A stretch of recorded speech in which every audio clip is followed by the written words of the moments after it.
Yang udah boleh dikunci ya.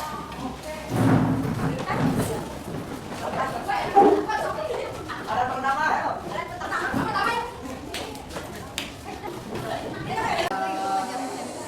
Nah, selanjutnya kita ke materi ya. Materinya itu pengertian kesulitan belajar. Ada yang tahu nggak kesulitan belajar itu apa? Kayak gimana? Tahu. Kayak gimana? Tahu. Nah, ya, salah satunya itu. Nah, kesulitan belajar itu kayak misalkan kalian itu penggunaan bahasa ujaran atau tulisannya kayak belum lancar, kayak membacanya belum lancar. Nah, di sini ada faktor pembelajarannya, kesulitan belajarannya itu ada dua, yaitu faktor internal dan faktor eksternal. Selanjutnya ada faktor internal. Kayak faktor internal itu datang dari diri sendiri atau peserta didiknya. Kayak buat misalkan aspek kognitifnya itu kayak misalkan kalian lebih ke dalam dirinya itu, kayak misalkan gak ada niat mau belajar, gak ada misalkan kalian kan udah tahu nih kita mau belajar, kalian tuh kayak ya udahlah namanya juga malas gitu, ya udah dijamin nanti berkepanjangan. Jadi itu namanya kesulitan belajar. Nah, faktor internal itu ada merupakan faktor berkaitan dengan kondisi luar anak atau peserta didik. Faktor ini mencakup aspek keseluruhan dari lingkungan sekitar yang kurang mendukung belajar anak. Bagaimana? Di sini ada tiga eksternalnya itu dari lingkungan keluarga, kayak masyarakat, lingkungan sekolah. Kayak kalau keluarga itu dari si keluarganya ini orang tuanya tidak memperhatikan si anak buat lebih fokus untuk belajar. Nah, kalau misalkan dari masyarakat, kalian itu masyarakat paling di rumah kan kalian ada teman-teman nih.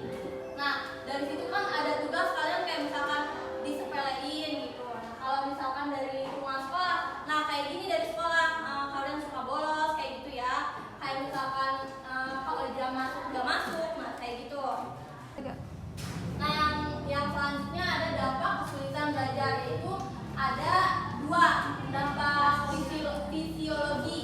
Kayak misalkan kondisi tubuh lemah. Nah, kalian tuh kan sering sakit nih, kalau misalkan sakit, kalian tuh kekurangan energi buat belajar. Nah, kalau misalkan yang koordinasi motorik kasar, kalian tuh tidak bisa untuk meragakan dalam menulis, membaca, terus melompat atau berlari. Nah, yang ketiga ada koordinasi motorik halus. Kalian itu tidak bisa mengontrol diri gerakan otot kecil seperti menggunakan dalam menulis, menggambar. Selanjutnya ada dampak psikologi. Di sini ada tiga macam kesulitan dalam persepsi visual. Kayak misalkan kalian tidak bisa membedakan huruf-huruf, ya. Yang kedua itu ada kesulitan dalam persepsi auditori. Kayak kalian itu tidak bisa membedakan bunyinya huruf-huruf yang abjad itu.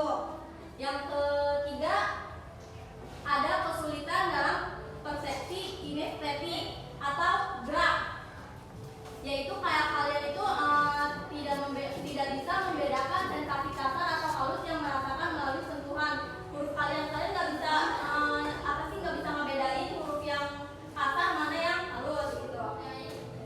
Yang selanjutnya ada solusi kesulitan belajar. Kalian itu harus mempunyai strategi untuk belajar. Kayak misalkan kalian punya jadwal buat belajar gitu.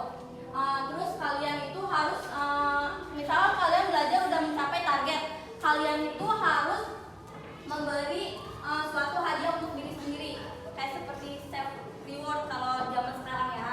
Terus di sini untuk menjadi motivasi pendorong untuk orang lain yang kesulitan belajar juga. Nah, jadi dari materi kesulitan belajar ini udah selesai sampai solusi kesulitan belajar. Ada yang mau ditanyakan? Gak ada. Ngerti semua nih?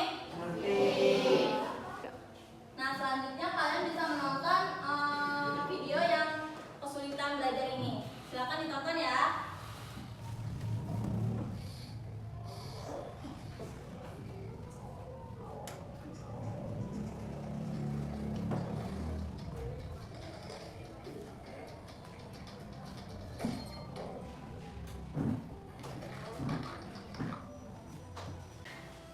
Nah, di sini kita pembagian kelompok ya. Nah, kelompoknya perbaris aja ya ke belakang. Biar iya 4 kelompok. Jadi ke belakang kelompoknya. 4 kelompok belakang. Ini nanti bakal dibagi ya soal kelompoknya itu.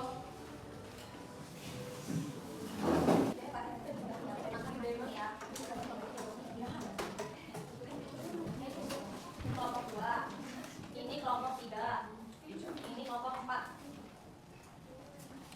Nanti ditulis di kertas lembar, satu orang satu yang nulisnya.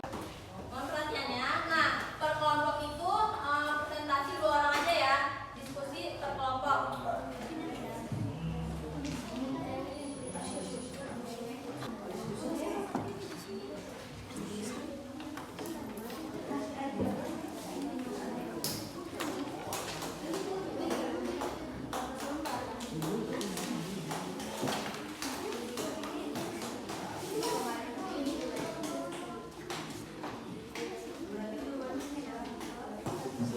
Udah semua? So, siapa yang maju duluan kelompoknya? 2 orang. Kelompok 2.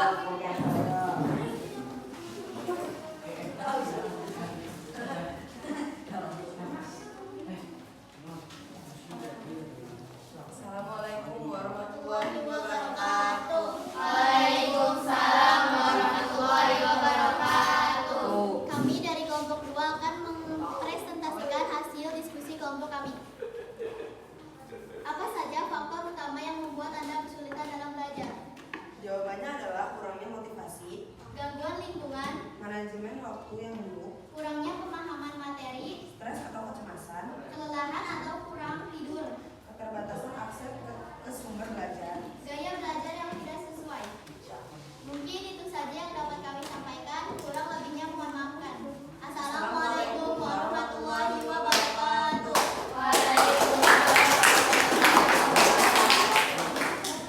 Nah, selanjutnya siapa lagi kelompok mana? Nah, selanjutnya ada kelompok 3. Didengarkan ya.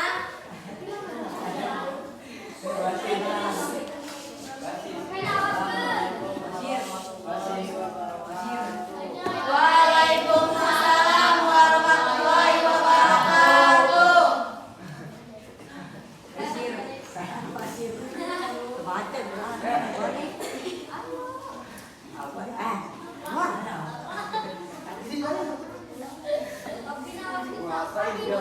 Kopinya dibuka dulu dong.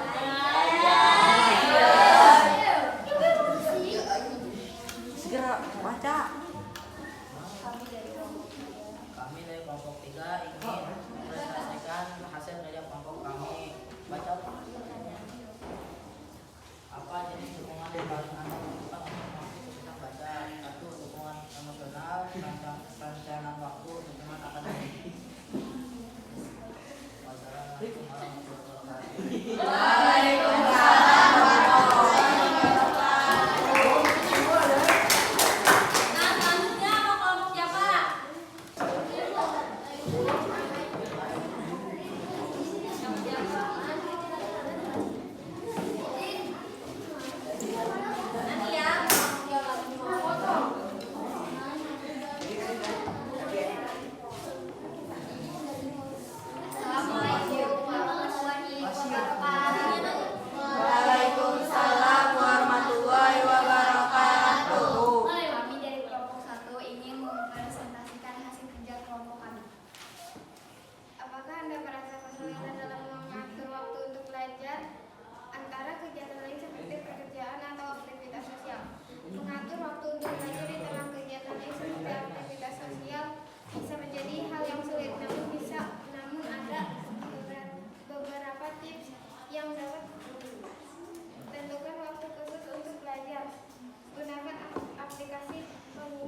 gangguan yang beragam, baik gangguan dalam menyimak, membaca, menulis maupun membaca yang disebabkan oleh berbagai faktor berupa internal atau eksternal. Nah, selanjutnya materi yang akan datang itu manajemen waktu.